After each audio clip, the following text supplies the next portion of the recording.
It's been a long association, you parasite of our father. But it's time to say goodbye. My brother, who I hadn't seen for 5 years, calmly declared this to me. His voice still had that intimidating tone I remembered. Beside him, his wife Jennifer looked satisfied, smiling as she enjoyed the exchange of words between my brother and me. Kate is now an adult. Perhaps it's time for her to stand on her own 2 feet. Realizing that reasoning with these people was futile, I thought about my next move. Then I calmly replied, "Understood." Jennifer, looking pleased, and asked, Great. So, we can use this luxurious apartment, right? She hugged my brother, James, excitedly. With a smug look, James spread his arms and boasted loudly. Living in such a magnificent place, I'm sure more good fortune will come our way. While I could understand the pride in obtaining a residence through one's efforts simply being a freeloader doesn't warrant such luck. I shook my head in disbelief, deciding internally not to get involved in whatever came next, and pondered my next living situation. My name is Kate. At 32, I have experience as an investor. I entered the world of investment under the influence of my wealthy father. After receiving basic guidance from him, I quickly became engrossed, often neglecting my studies to invest from my room. As a result, I only have a high school diploma, but I don't regret my path in investment. My older brother, James, always derided me with harsh words. The failure of a sister. The words he spewed were always unpleasant to me. James once attended a mediocre private college but surprisingly dropped out due to boredom, diving into the world of male strip clubs. Everyone acknowledged James's attractiveness to women. Hence, his success as a stripper was inevitable. As a stripper, he drastically increased the strip club's revenue, earned the club owner's trust, and was even entrusted with managing a new branch. James's strip club saw immense success, and he earned a considerable income. Every time he returned home, he would boast, and our mother enjoyed listening to him. Although he wastefully spent our parents' money on college tuition, I sometimes wanted to reprimand James. My straightforward and plain nature didn't seem ideal to my mother. She would occasionally look at me with pity, advising, You're so plain. Try to dress more like a girl and be cuter. While I used to have lively discussions about investing with my father, he struggled to keep up with modern digitization. Ultimately, intuition is what matters in these matters. Saying this, he seemed to be on a path that, from my perspective, was quite risky. To be honest, my relationship with my mother wasn't very good. In the past, I considered living on my own. However, as my name becomes more widely recognized as a female investor, ensuring privacy has become increasingly important. Therefore, I feel living alone is risky, and continue to live with my parents. Moreover, my desire to live in a safer environment has grown stronger. And from an investment standpoint, I decided to purchase a luxury apartment. This decision was carefully considered, seeking future safety and comfort. James mistakenly thought my father bought the apartment and came to our house excited when we moved. You did something amazing, Dad. Well, yes. He responded. Not wanting to get involved in any trouble, I remained silent. However, I couldn't imagine at that time that this event would later lead to unforeseeable problems. James and Jennifer got married 5 years before we moved to the luxury apartment. James was 29 and Jennifer was 27. She wasn't from the nightlife industry, but was a model James got to know through a friend's introduction. To be honest, I didn't like Jennifer very much. Although she seemed to care about her appearance, there was something lacking in refinement. Really? She exclaimed, smiling. I thought you were like 5 years older. The words from her mouth had a mocking tone, and combined with the cheap scent of her perfume, they brought an unsettling atmosphere to the room. On the other hand, Jennifer completely won over my mother, behaving in a very friendly manner. Karen, that dress looks wonderful on you.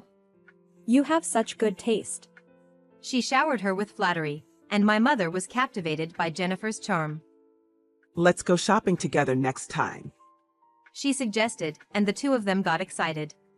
My father also had a favorable impression of Jennifer, and I became an outcast in the family.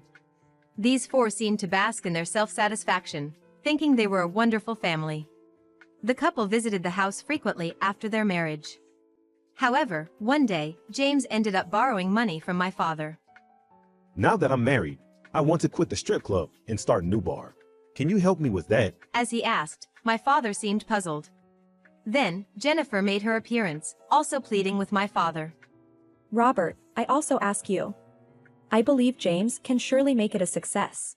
She looked up at my father with pleading eyes. Ultimately, my father lent him nearly $300,000. With this, I can start my shop. He was full of hope and excitement. However, afterward, contact with James ceased and events took an unexpected turn. No matter how long we waited, there was no contact from James. The apartment once shared by James was vacated by the couple without my knowledge. Where James and Jennifer went was completely unknown to me. Both my parents tried hard to find them. But in the end, they couldn't even gather bits of information. My mom was particularly concerned about James's well-being. Due to the anxiety, she barely slept and was tormented day and night. I took care of the household chores, looked after my mother, and spent my days waiting for a message from the couple.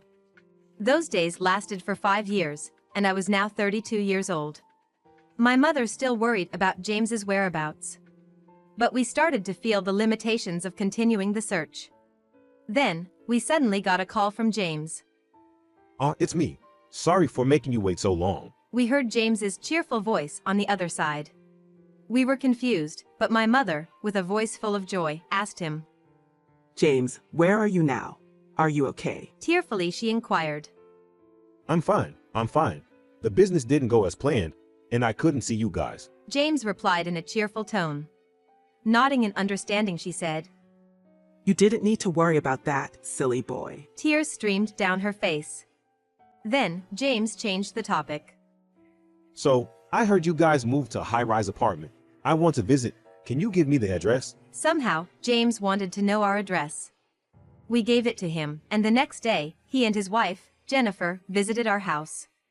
Both of them looked tan and healthy.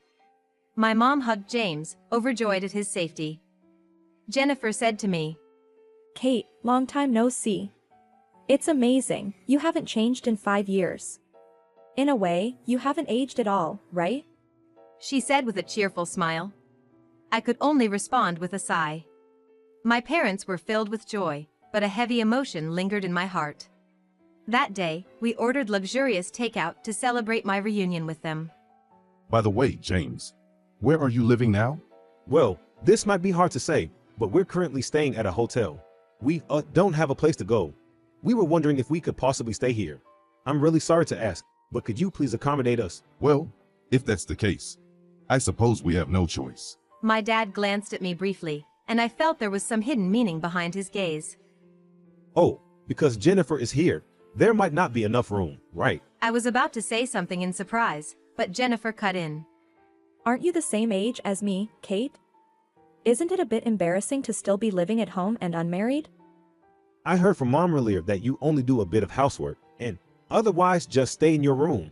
I think that's questionable too. I looked at my dad, but he said nothing, his expression indifferent. Well, think of this as a good opportunity. You should move out. Stop leeching off our father. As he said this, Jennifer grinned smugly next to him. Well, Kate, you do need to become independent. Realizing that arguing with everyone was futile, I silently nodded. Understood. On the other hand, Jennifer happily hugged my brother. Yes, so we can live in this luxury apartment. If we live in a place like this, I feel our luck will turn around. With a confident smile, James spoke with great confidence. In my heart, I thought, if you're living off someone else, I doubt luck will be on your side. Suppressing my exasperation, I started considering new places to move. Eventually, I left the house and moved to a secure one-bedroom apartment with a reasonable rent. Life had started there, and about 3 months had passed, I suppose. I received relentless calls from James, and many messages on the messaging app. Each message shocked me. I got a debt collection letter from your proxy lawyer. What on earth is happening? James expressed his anger and sent 2 consecutive messages. What do you mean? It's just as it says. I just want the money back that Dad lent you. James became even more agitated at my words. Dad's bank statement looks strange. There's hardly any balance left. What on earth did you do? James's voice trembled with anger. Why don't you ask Dad? After that, I decided not to reply to any of James's messages. However, as time went on, the tone of James's messages changed. At first, he was commanding. But as I continued to ignore him, James gradually revealed a different emotion. Hey, are you alive? Please contact me. And James's messages gradually became more desperate. I received a property seizure warrant from the court. Dad keeps saying to ask you about it. What's going on? In the end, a pleading message was sent from James. Please, I beg you. Both Dad and Mom are worried. The messages from James were surprisingly humble. They reflected the anxiety and regret hidden inside James. Please come and see us once. I could sense the internal struggle within James from those words. Although I found James's persistence a bit annoying, I decided to head to the apartment with my lawyer. When I arrived at the apartment, both my parents and my brother and his wife were there.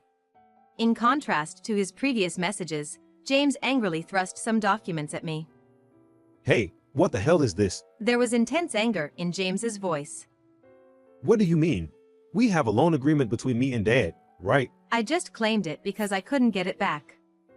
I've prepared everything, but was there any discrepancy? James looked at his father with a surprised expression. Trembling, the father said. These family IOUs are just formalities. Right. He spoke with a hopeful tone. What are you talking about, Dad? I made this document from the beginning to ensure I wouldn't be taken advantage of. I countered firmly. I then thrust a bundle of IOUs at him. A staggering amount was written on those IOUs, reaching a total of $1 million. It was revealed that among them were the $300,000 that my father had lent to my brother in the past. Recalling my father's last words, I realized his frequent request to keep it a secret was related to this IOU. Despite staying silent, James examined the IOUs, looking at our father with an astonished expression. Dad, was this amount also included? I thought it was money you earned. James exclaimed. However, our father said nothing and just stood still. Meanwhile, Jennifer was also outraged by the situation. Robert, this is too much. We never heard about any of this. She exclaimed, implying that they were the victims. I couldn't help but speak out. After borrowing money and disappearing for 5 years.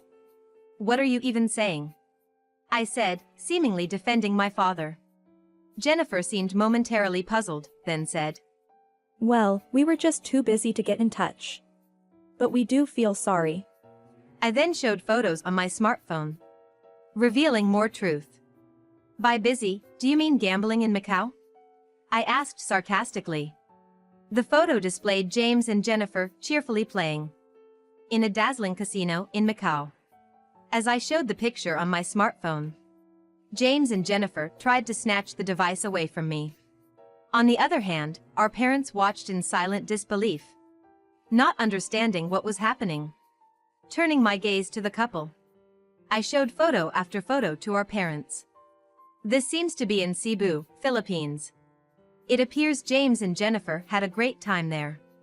With $300,000, they would have had more than enough to rent a luxurious home and enjoy themselves.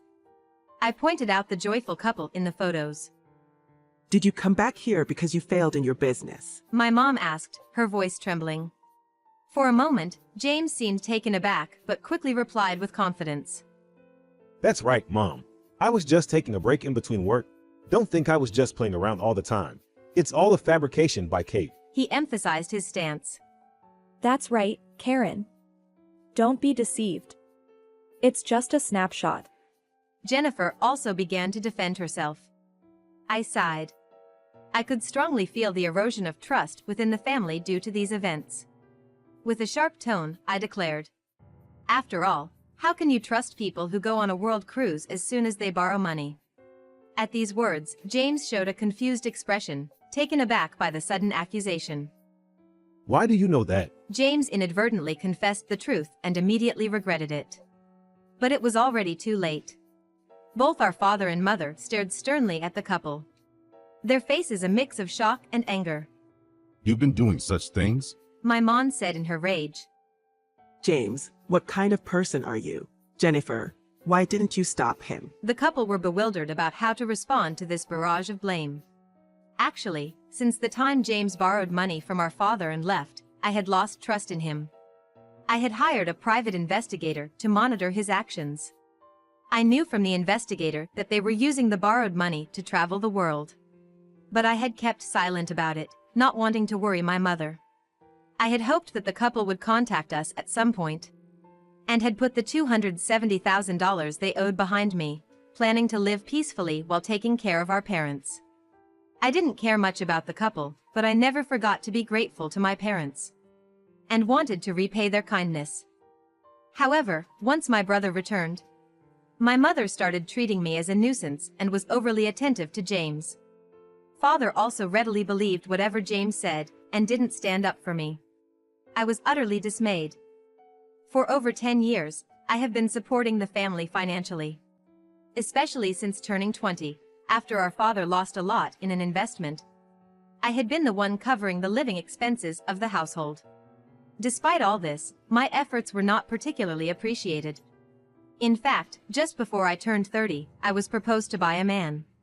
When I told my father that I was considering accepting the proposal and leaving home, he strongly objected. If you leave, how will we survive? Absolutely not. He raised his voice. Because of this, I had no choice but to decline the proposal, and was forced to stay at home. However, my brother and his wife insulted me, calling me a freeloader and a late bloomer, and plotted to kick me out. I endured the criticism and was determined to do everything for my family. But there was a limit to the attitude of my brother and his wife. Even when James returned, it seemed that my father wasn't defending me, but rather treating me as an inconvenience. Considering this situation, I decided to abandon my parents. I remembered the fable of the ant and the cicada, when I saw the days when I was laughing glamorously with my brother and his wife, now tainted by quarrels. It was the moment the cicada, who had been playing around, felt the arrival of the cold winter. Well, that's the case. If the payment isn't made by the due date, I'll request the court for enforcement. The lawyer agreed with that statement.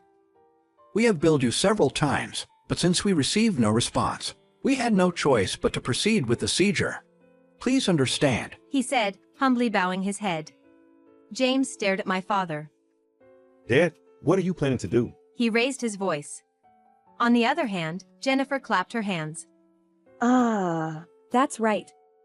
If we sell this apartment, we can get $1 million, and we can easily make the payment, right? She appealed with sparkling eyes to my father. My father slouched on the spot and lowered his eyes to the ground.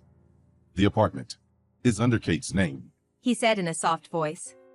James and Jennifer couldn't hide their surprise and anger at those words. James suddenly raised his voice. Why did you hide that? Dad, you never told me that. Jennifer also showed her anger. What's the deal? Seriously. You're always lying, Robert. My father turned bright red and flailed his arms like a child. Shut up. I don't want to hear it from you. You guys who ran away with the money, aren't you the big liars? My mother cried, raising a voice of despair. What is this? I don't know. I don't know anything. James and Jennifer glanced at me. James approached me with a bit of hesitation. Kate, we were wrong. We apologize. Can you forgive us? But I calmly replied. It's impossible. Don't rely on your useless younger sister. She coldly snapped. Jennifer then fell to her knees, desperately clinging to me. With tears in her eyes, she looked up at me, pleading earnestly. Please. Kate. Don't abandon us. Her face was a pitiful sight, with makeup smeared by tears. I felt disgusted and instinctively shook her off. Don't ever come near me again, I shouted, and the couple were at a loss for words, collapsing to their knees. I straightened my disheveled clothes, gave a nod, and left the high-rise apartment with the lawyer. The outside air was clear and everything that had happened inside felt almost dreamlike. Inside the taxi, that was tough. the lawyer said sympathetically. It's embarrassing. In a way, I was also careless. I brought this upon myself, I replied sheepishly. It's not easy to sever ties with blood relatives. I think you did your best. Don't let them control you anymore. The lawyer spoke in a gentle tone. I hope you'll start a new life. I had no words in response and realized I was crying. The lawyer noticed my tears but sat silently beside me, not looking my way. Later, both my parents and the couple declared bankruptcy, and the money never came back. I considered it an expensive lesson and decided to start a new one. Meanwhile, I heard my parents and the couple moved to a rundown apartment. With no qualifications and no one to borrow money from. They all took on daily part-time jobs to make ends meet. According to a friend, they all looked incredibly worn out, like gaunt ghosts. Perhaps this is what's referred to as the fate of the grasshopper. When I was 30, a man who had proposed to me was still waiting for me. We got married, and now we live happily together. Or, to be precise, we're about to become a family of 3. Once our child is safely born, I plan to tell them the story of the ant and the cicada every night. I want to raise them in a way that prevents repeating the fate of our family.